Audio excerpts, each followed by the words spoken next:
Hola, ¿qué tal? Saludos, bienvenidos a esta emisión de Padilla en América a través de Infobae América y de economía y finanzas.net. Muchas gracias por estarnos acompañando. Hoy vamos a estar hablando acerca de esta noticia económicamente muy importante que vino desde la segunda economía más grande del mundo, que es Japón, donde el Banco de Japón anunció que va a doblar o hacer el doble su base monetaria. Es un titular bastante técnico, pero para eso vamos a tener un invitado para que nos explique, porque aparentemente tiene implicaciones muy importantes. Pero antes de eso, vámonos hasta Buenos Aires para saber qué pasó en Nueva York y en el resto de las bolsas con mi querido Daniel Estico, el editor de economía de Infobae. ¿Cómo nos fue, mi querido Daniel? ¿Qué tal, Alberto? Todo muy bien, como te comentaba ayer, ¿no? A cada baja le sigue una jornada de suba y esta no fue la excepción. Después de la baja de ayer tan marcada del Dow, hoy las bolsas terminaron con signo positivo. El Dow Jones aumentó 0,38%, el Standard Poor's 0,40%, el tecnológico Nasdaq 0,2%. También estuvo positiva la bolsa de Colombia con 0,63%, la de Perú con 0,3% y el índice de Venezuela más modesto 0,08. En tanto se mantuvieron en terreno negativo el Bovespa de Brasil con unos 65 de caída, la bolsa argentina con 0,26 y la bolsa de Chile con 0,46. El dato sobresaliente de la jornada fue, como vos bien estás anticipando, fue esta decisión del Banco de Japón de duplicar la base monetaria, y eso dio cierto brío al mercado, porque previamente el mercado estaba un poco reticente, estaba de nuevo con la posibilidad de volver al terreno negativo, porque se conocieron datos de pedido de desempleo que aumentaron en 28.000 personas, y eso elevó la nómina en 385.000 en la semana, con lo cual daba la expectativa de que la economía americana no se estaba recuperando como se pensaba.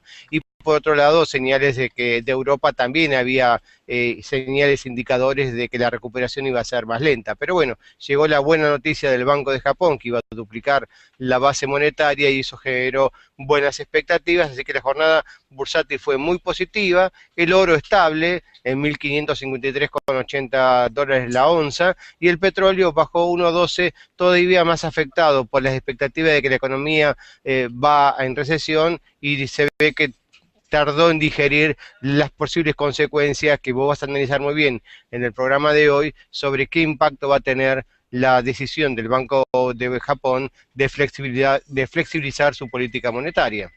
Pero entonces, Daniel, tú nos confirmas que de acuerdo a lo que tú leíste, a los análisis, el mercado le gustó, estuvo de acuerdo en general, desde los mercados asiáticos hasta los de América, con la noticia generada de Japón.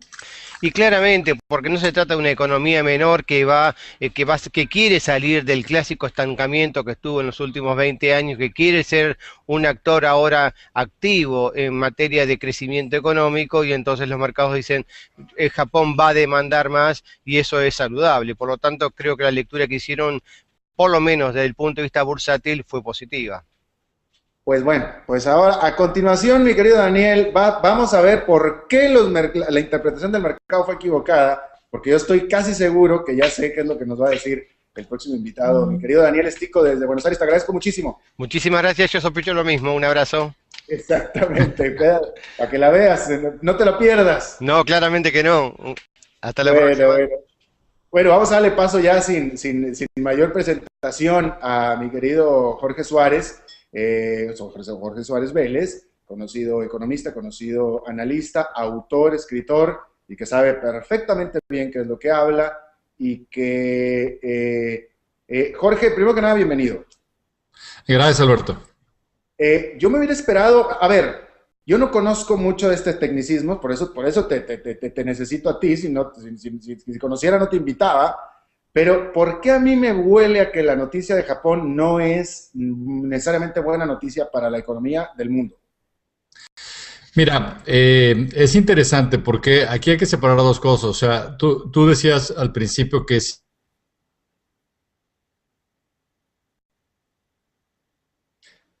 sí. Bueno, evidentemente estamos teniendo problemas con la señal de Jorge Suárez. Vamos a ver si es posible recuperar la señal de Jorge Suárez. Una lástima completa. Y bueno, a ver, vamos a hablar un poco de qué es lo que se anunció en Japón. El Banco de Japón, que está estrenando gobernador, que está estrenando líder, justo en su primer día donde entra el gobernador del Banco de Japón, anunció que iba a aumentar su base monetaria al doble. Y esto lo iba a hacer mediante con una compra agresiva de bonos. Y básicamente, en términos prácticos, es una acción que es igual, similar, hermana a la acción que ha estado tomando el Banco Central de Estados Unidos, que es la Reserva Federal. Y usted recordará, y acá estoy tratando de meterme en terrenos de lo que iba a hablar Jorge Suárez, pero esta es la parte interesante, que la acción de la Reserva Federal es lo que ha hecho que hasta el momento la economía de Estados Unidos presente los porcentajes de crecimiento que ha presentado. Jorge Suárez, ¿estás con nosotros? Jorge Suárez, ¿nos escuchas? No, parece que no nos escucha todavía.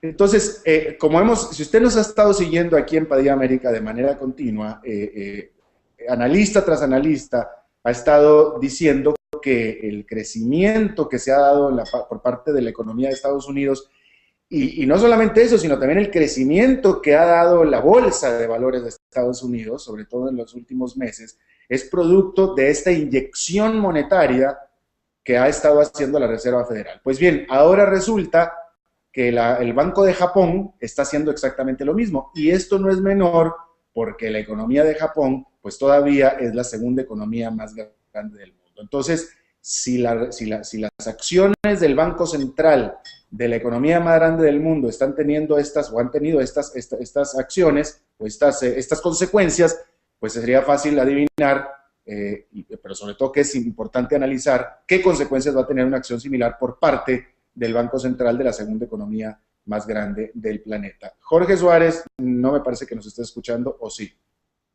No. Evidentemente tenemos fuertes problemas técnicos con esto. Y bueno, pues esa es la parte que a mí me hubiera gustado y que yo estaba esperando explorar con Jorge Suárez, porque las implicaciones son importantes, porque las críticas principales a las acciones del Banco Central de Estados Unidos, en la Reserva Federal, es que el crecimiento percibido y sobre todo el aumento de la base monetaria, el aumento de la cantidad de dinero circulando, que ha alimentado al crecimiento de la Bolsa de Valores de Nueva York, es ficticia. Es decir, es por parte de esta inyección. Y que en teoría, el momento en el que se vaya a quitar la inyección, entonces pudiera comprobarse que se trataba de una burbuja y pudiera explotar la burbuja y se pudieran entonces dar marcha atrás o desinflar o explotar la burbuja. Y eso genera, por supuesto, todo tipo de temores. Y ahora que el Banco de Japón está haciendo exactamente lo mismo, pues entonces se aumenta de manera considerable el temor. Y eso era justamente lo que yo quería explorar con Jorge Suárez. A ver, tengo aquí un mensaje que voy a tener que leer para saber en qué punto estamos. Bueno, no, pues tenemos problemas. Vamos a tratar de conectarnos con Jorge Suárez una última vez, y si no, vamos a tener que desafortunadamente cortar la transmisión desafortunada de esta tarde, de nuevo, donde estábamos tratando de poner perspectiva y poner análisis a esta noticia generada desde Japón. Jorge Suárez, ¿nos escuchas? Nosotros a ti no. A ver si puedes revisar tu micrófono, porque veo que nos escuchas tú a nosotros, pero nosotros a ti no te escuchamos. Y por lo que estoy viendo, ya ni siquiera nos escuchas tú tampoco. Bueno, pues evidentemente tenemos problemas, señores. Y Jorge, ¿nos escuchas? No. ¿Escúchanos a mí? Ahora sí ya, Jorge. A ver, vamos. Tratemos nuevamente. Ya no le muevas nada. No, yo no le muevo, pero decir la tecnología no ayuda. Oye, Jorge, bueno, ya me aventé yo todo el monólogo, así es que ahora arráncate tú. Mira, lo que tú decías, que tú empezabas diciendo que si yo estaba de acuerdo o desacuerdo que los mercados reaccionaran al alza. Estoy de acuerdo en que los mercados reaccionen al alza, y de hecho lo que te estoy diciendo también es que yo creo que es una señal de cuán mal está la economía el que se esté haciendo esto. O sea, ¿qué quiero decir con esto? Lo que quiero decir es que es claro que todos los bancos centrales del mundo al mismo tiempo decidieron imprimir. Y es claro también que cuando ya tienes las tasas tan cercanas a cero, no tienes mucha otra alternativa más que hacer lo que ahora va a hacer el Banco de Japón, que es no solo imprimir, sino con esa impresión salir a comprar bonos para forzar a que haya liquidez en la economía. Esto puede darles algo de aire a la economía japonesa durante probablemente un año, pero después de eso yo creo que ese oxígeno se les va a acabar y van a regresar a los problemas que siguen teniendo. Este es un país que va a llegar a tener un nivel de endeudamiento con respecto al PIB de alrededor de 240%. O sea, cuando oímos de Grecia, oímos de todos los países hiperendeudados, Japón les dice a todos, quítate que ahí voy, porque esa sí es deuda en serio. La única diferencia sustancial es que están endeudados en yen y tienen una base muy grande de viejos japoneses que están en fondos de pensiones, que son grandes compradores de bonos emitidos por el gobierno. En algún momento ese ahorro se les va a acabar, o sea, van a agotar ese ahorro y van a tener que salir a los mercados internacionales y ahí sí se les va a poner las cosas color de hormiga a los japoneses porque ahí sí van a tener que competir por capital internacional. Ahora, ¿por qué es lógico en un entorno así que la bolsa suba? Porque lo que hemos visto en los últimos años es que ha habido una fuerte entrada de recursos hacia los mercados de bonos. Y esto no tiene que ver con el hecho de que los bonos sean una compra atractiva, sino tiene que ver con que es un refugio que se percibía era más seguro, más estable y ante la incertidumbre brutal a nivel global que hemos tenido desde 2008 por una crisis real y luego por los problemas de Europa y por una serie de acontecimientos adicionales.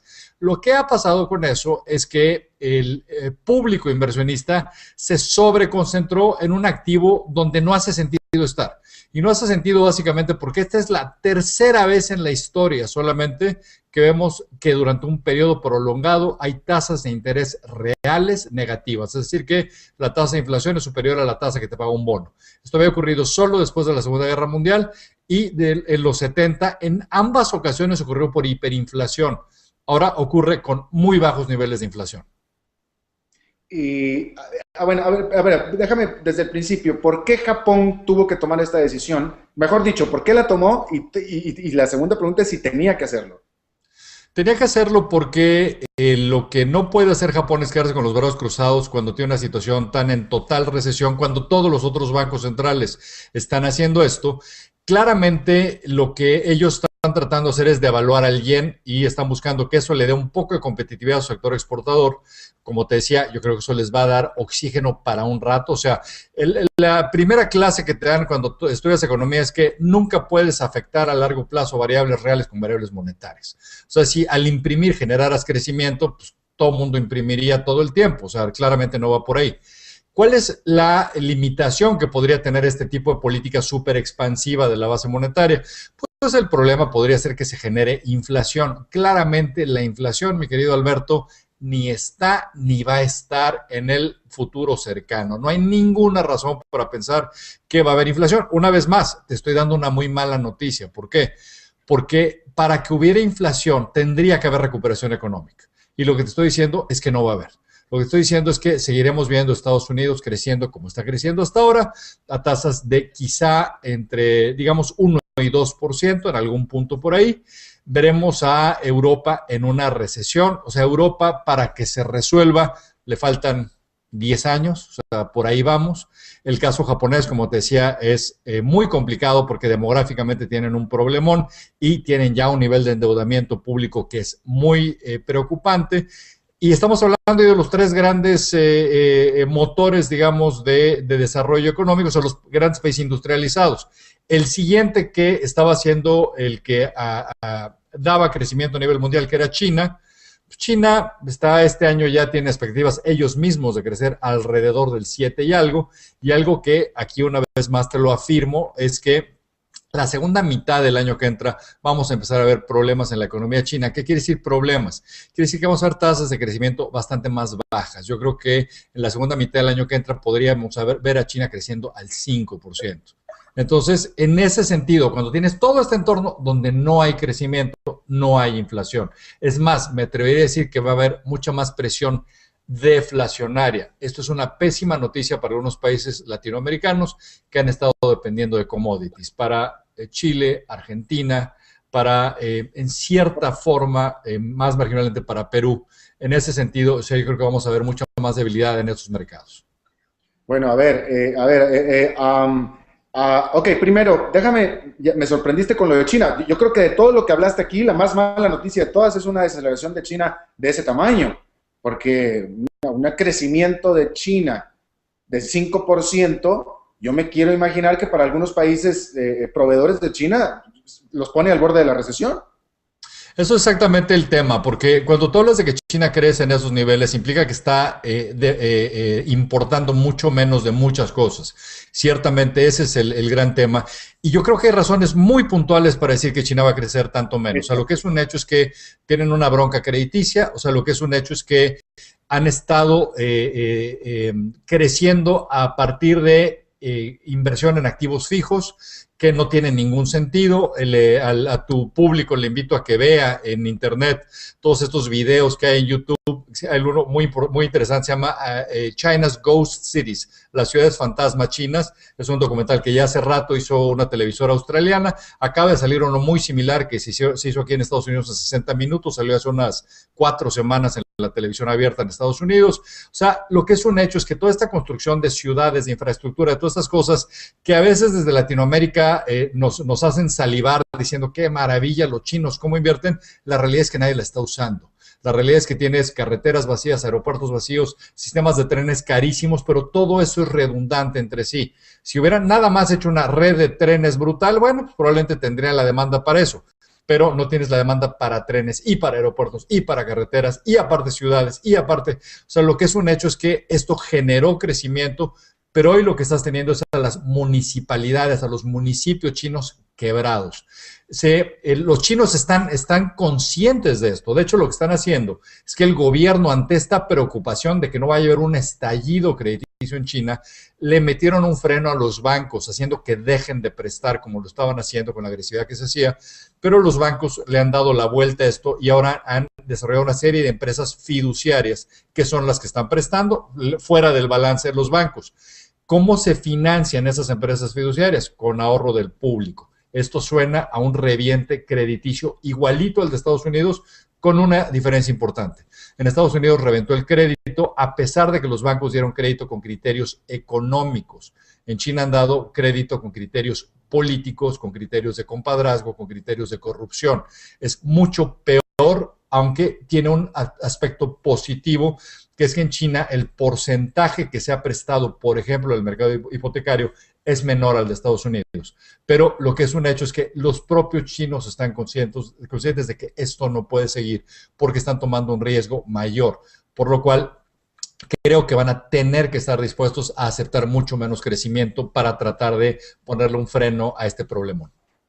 Pero ahora, déjame te increpo con los tiempos, porque me pareció que escuchar que dijiste que tú esperas que China se desacelere hasta el 5% en la segunda mitad de este año. No, del año que entra. Ok, porque decía yo, si es este año tiene que pasar una hecatombe espantosa, porque del ritmo que está creciendo ahora hasta el 5. Y mucho de esto que te estoy diciendo, Alberto, o sea, no es... O sea, no es algo que le está, que agarra desprevenidos a los chinos. O sea, están haciendo todo lo posible por evitar el estallido crediticio que llevaría a un colapso bancario.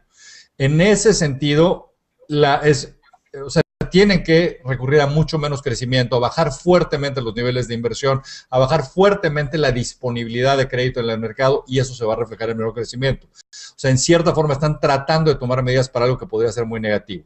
Ahora, déjame ahí para darte gusto, porque tú siempre me haces fama de pesimista, déjame ir hasta la cocina y vamos a pensar qué pasaría si sí hubiera un problemón bancario en China, el cual hay mucha gente que habla ya de él, pero creo que están a tiempo para meter el freno. Si llegara a pasar eso, el gran riesgo que se presentaría es que Estados Unidos se podría ver afectado, porque ahí sí los chinos podrían tener que masivamente salir a vender posiciones que hoy tienen en bonos del Tesoro de Estados Unidos para con esos recursos recapitalizar a sus bancos.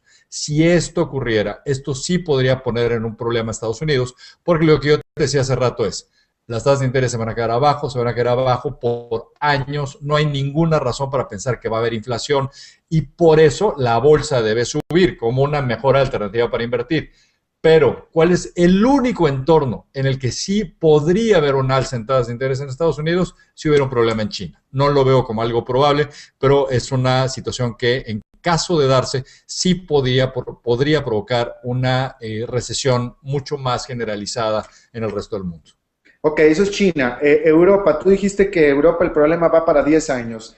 ¿Quisiste decir o significa esto que los próximos 10 años van a ser tan malos o iguales como los pasados 2 o 3? Sí, yo creo que ese sería un buen escenario, de hecho, para Europa. O sea, ¿qué O quiero sea, decir con eso? recesión.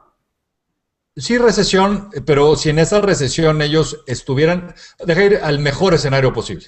Europa se empieza a poner las pilas y los alemanes se dan cuenta de que una de las pocas alternativas que tienen los países de la periferia es que tienen que exportar más. Entonces, ¿qué tendría que hacer Alemania? Alemania tendría que estar dispuesta a aceptar más inflación y necesitaría estar dispuesta a aceptar que ellos van a exportar menos e importar más. ¿Qué no va a pasar? Estas dos cosas, para alguien que conozca alemanes y vaya a Alemania, saben lo extremadamente improbable que es, porque los alemanes oyen inflación y recuerdan la República de Weimar, piensan en Hitler y piensan en Segunda Guerra Mundial.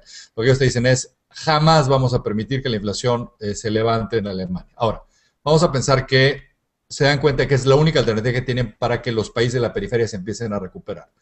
Todavía les faltaría hacer una unión bancaria para que los bancos, digamos, de los países más débiles estén siendo respaldados por toda esta unión bancaria europea. Esto ni remotamente está pasando y tan no está pasando que en Chipre, que hubiera sido el mejor momento para arrancar esa unión bancaria cuando se trata de un país chiquitito, no lo hicieron. Y lo que dijeron es, no, vámonos contra los depositantes bancarios, que empiecen a poner ellos también, que tengan un castigo, que conste que es un castigo que nadie previno. O sea, nadie jamás les dijo que solo 100,000 euros estaban asegurados. O sea, aquí estás hablando de señoras que, vi una entrevista en nuestra antigua cadena CNN y entrevistaron a una señora que depositó el producto de los ahorros de su vida porque se acaba de retirar en un banco y básicamente la expectativa es que los que tienen depósitos de más de 100,000 euros en ese banco podrían acabar perdiendo 40% de todo su capital.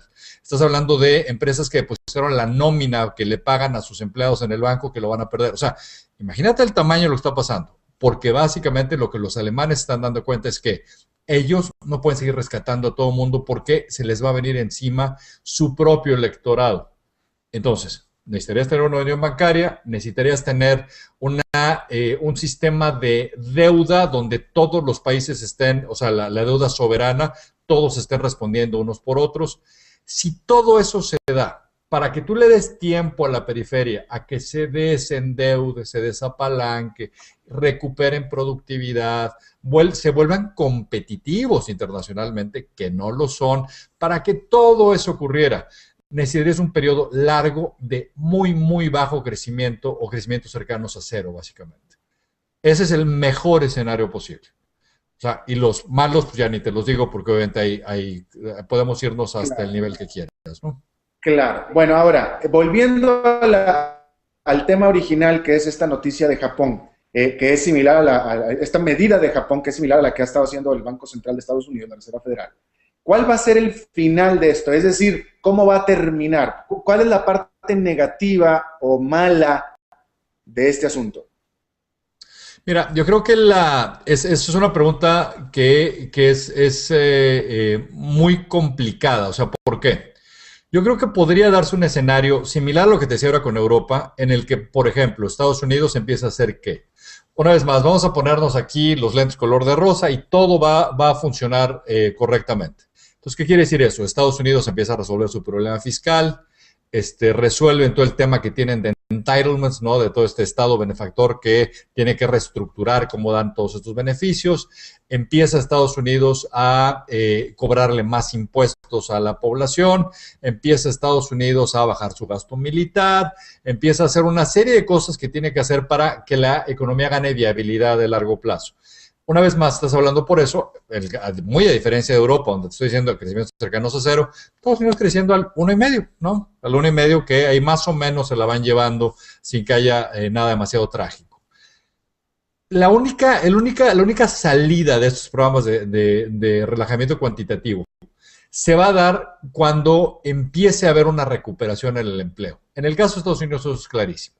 En Estados Unidos el mandato de la Reserva Federal es doble. Una parte es asegurarse que no haya inflación, pero la otra es que haya niveles óptimos de empleo.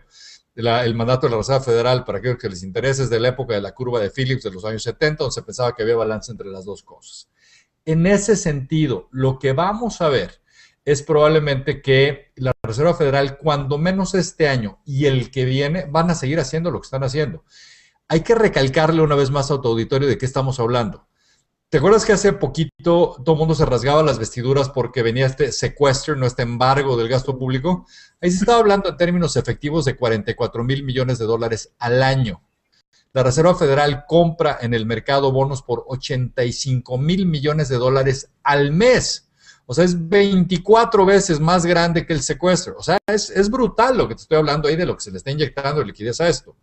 Entonces, la salida se iría dando ahí gradualmente conforme haya recuperación en el empleo y se empiece a dar una demanda por crédito por parte de inversionistas, o sea, de empresas privadas que están empezando nuevamente a crecer. Entonces ahí se sale, digamos, gradualmente el Banco Central y va dejando que los mercados levanten poco a poco las tasas de interés ya una vez que la economía esté recuperada. Ahora, muy importante ahí, Alberto, en ese sentido, hay que recalcar, por eso sigue siendo tan atractivo invertir en bolsa. Hoy, el potencial de ganar dinero, por ejemplo, en un bono del tesoro, es ínfimo. Si las tasas de un bono de tesoro a 10 años subieran, no sé, debe ser por ahí de 17 centésimas de punto, 17 centésimas de punto, empezarías a perder capital sobre esa inversión. O sea, imagínate el margen de maniobra que hay, cero. ¿Qué va a pasar entonces? Que muchos inversionistas racionales van a seguir sesgando su riesgo hacia la bolsa. ¿Por qué? Pues porque las empresas están presentando utilidades razonables, o sea, nadie podría decir que están infladas los precios de las acciones, porque estás viendo que la productividad de las empresas, si bien está cada vez aumentando a un ritmo menor, sigue aumentando. Estás viendo que mucha de la liquidez de las empresas se está yendo a comprar sus propias acciones en el mercado, lo cual va a hacer que las utilidades que genera la empresa ahora se distribuyen entre menos acciones, lo cual lo hace atractivo. Todo esto está generando un entorno donde seguiremos viendo alzas en la bolsa. Por eso cuando me dices, por el quantitative easing, no puede ser relajamiento cuantitativo japonés, ¿subieron los mercados? Lógico, perfectamente lógico, y para nada diría que es un error del inversionista. Al contrario, están haciendo lo que es lo racional porque estaba demasiado sesgado hacia el mercado de bonos de inversión. Pues entonces, oye, intrínsecamente ya dijiste que entonces las bolsas van a seguir, la bolsa va a seguir subiendo de aquí hasta el futuro previsible. Absolutamente. Y yo creo que esa es una vez más, o sea, si me dijeras, dame 3 áreas donde hace sentido invertir, sería en las bolsas, serían bonos de baja calidad crediticia, porque pues, o sea, ahí sí tienes un potencial de alza, obviamente bonos de baja calidad crediticia invirtiendo en fondos, no de tal forma que tengas una diversificación muy amplia, ¿no?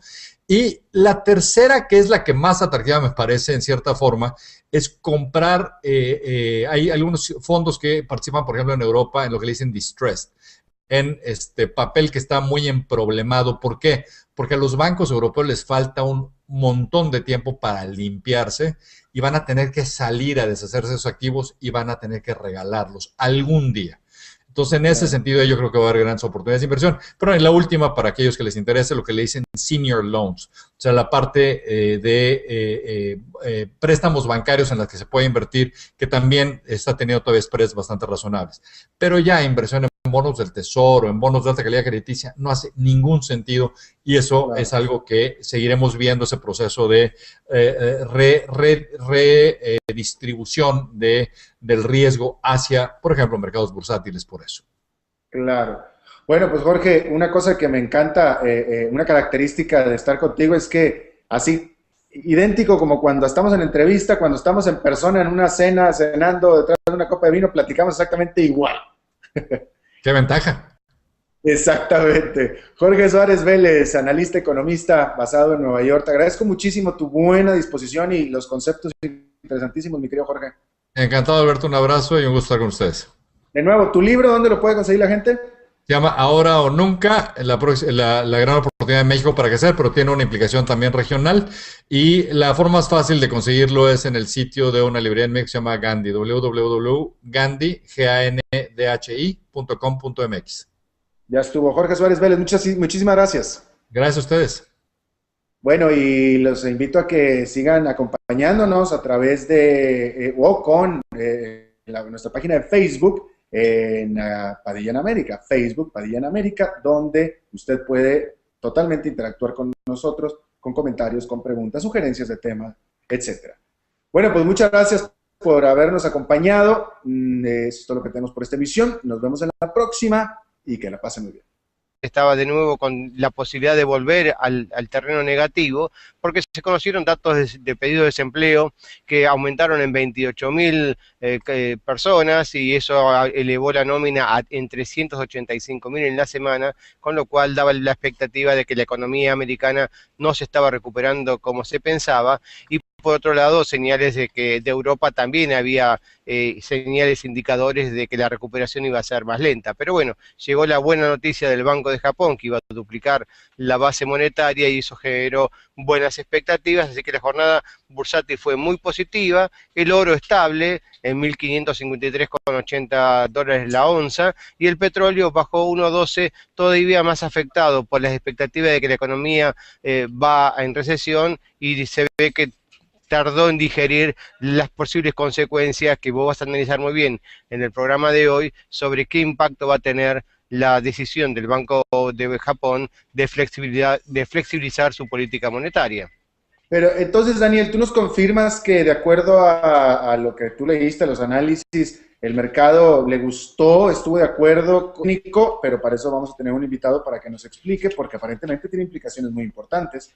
Pero antes de eso, vámonos hasta Buenos Aires para saber qué pasó en Nueva York y en el resto de las bolsas con mi querido Daniel Estico, el editor de economía de Infobae. ¿Cómo nos fue, mi querido Daniel? ¿Qué tal, Alberto? Todo muy bien, como te comentaba ayer, ¿no? A cada baja le sigue una jornada de suba, y esta no fue la excepción. Después de la baja de ayer tan marcada del Dow, hoy las bolsas terminaron con signo positivo. El Dow Jones aumentó 0,38%, el Standard & Poor's 0,40%, el tecnológico Nasdaq 0,2%. También estuvo positiva la bolsa de Colombia con 0,63%, la de Perú con 0,3%, y el índice de Venezuela más modesto 0,08%.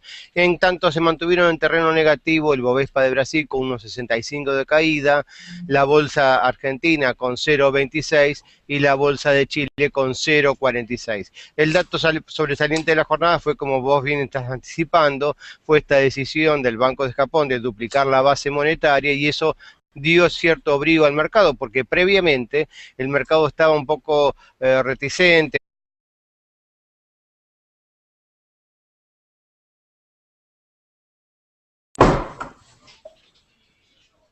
Hola, ¿qué tal? Saludos, bienvenidos a esta emisión de Padilla en América a través de Infobae América y de economía y finanzas.net. Muchas gracias por estarnos acompañando. Hoy vamos a estar hablando acerca de esta noticia económicamente muy importante que vino desde la segunda economía más grande del mundo, que es Japón, donde el Banco de Japón anunció que va a doblar o hacer el doble su base monetaria. Es un titular bastante técnico.